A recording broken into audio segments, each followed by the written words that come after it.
जैसे जैसे ट्रेन की रफ्तार तेज़ हो रही थी वैसे वैसे अजहान का शौक़ और तजस्सुस बढ़ता ही जा रहा था। वो बस जल्दी से घर पहुंच जाना चाहता था। अभी वो अपने परिवार के बारे में ही सोच रहा था कि सामने से एक पुरवकार आदमी कीमती लिबास में उसके सामने आकर बैठा और पूछा, आपको कहाँ जाना है? अजहान ने कहा, मैं सुल्तानपुर जा रहा हूँ और मैं एक डॉक्टर हूँ। फ़िलहाल मैं विदेश से पढ़ाई करके घर आ रहा हूँ। उस सामने वाले आदमी ने कहा, बहुत अच्छी बात है कि आप एक डॉक्टर हैं और आप तो बहुत ज़्यादा खुश होंगे क्योंकि सालों बाद अपनी फैमिली से मिलेंगे। अजहान ने कहा, हाँ। और उसके बाद वो 5 साल पीछे अपने गुज़रे हुए वाक़यात के बारे में सोचने लगा कि कैसे वो यहाँ तक पहुँच पाया है। जब उसके वालिद ने उसकी ज़िद देखते हुए अपनी हार मानकर कहा, अच्छा ठीक है, तुम मेरे एक ही बेटे हो, अगर तुम डॉक्टर बनना चाहते हो तो मुझे बहुत खुशी होगी, मैं पैसों का इंतज़ाम कर लूँगा। ये सुनकर अजहान बहुत खुश हुआ और किसी तरह से गुसर बसर करके घर चलाने लगे। और फिर वो दिन आ गया जब डॉक्टरी भी पूरी करने के लिए उसे बाहर जाना पड़ा। पता नहीं उसके वालिद ने 2-3 लाख रुपए कहाँ से जमा कर लिए। अजहान ने बहुत पूछा मगर उन्होंने नहीं बताया और आज वो एक कामयाब डॉक्टर बन चुका था। उन्हीं की बदौलत वो बहुत खुश था।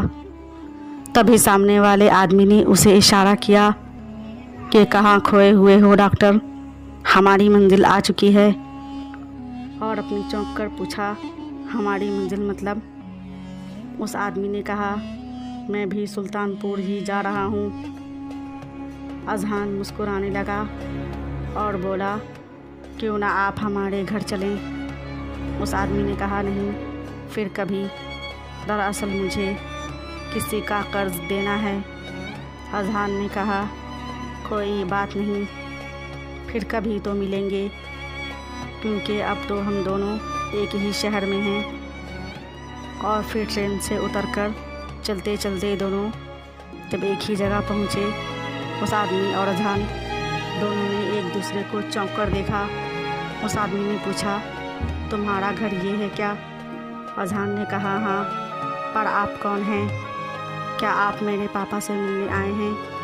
उस आदमी ने कहा, हाँ, मैं एक बिजनेसमैन हूँ। और तुम्हारे पापा का नाम शायद अरसलान अहमद है ना? अजहान ने कहा, हाँ, ये तो इत्तेफाक हुआ।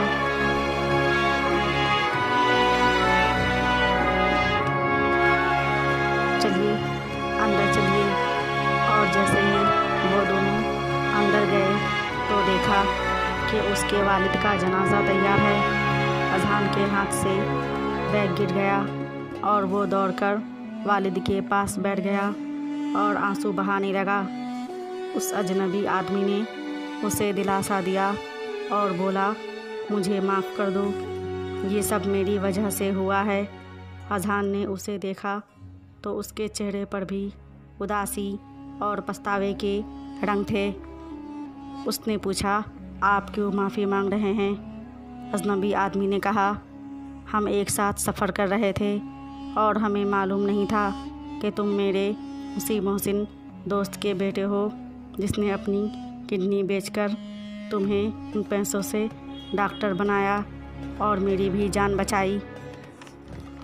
जब मेरी बीवी रो रही थी कि मैं हॉस्पिटल में एडमिट था, मेरी दोनों किडनी फेल हो चुकी थी, और तभी तुम्हारे पापा ने पूछा कि क्या हुआ, तो उसने कहा, अगर किसी की किडनी मिल जाए तो मेरे शौहर की जान बच सकती है, चाहे वो मुझसे 2-3 लाख रुपए ले ले। और फिर तुम्हारे पापा ने अपनी एक किडनी मुझे दे दी, मैं तो बच गया और उन्हें पैसे मिल गए तुम्हें पढ़ाने के लिए। लेकिन बाद में उनकी दूसरी किडनी भी ख़राब हो चुकी थी। जब मुझे पता चला तो फ़ौरन यहाँ का रुख किया ताकि उनकी कुछ मदद कर सकूं।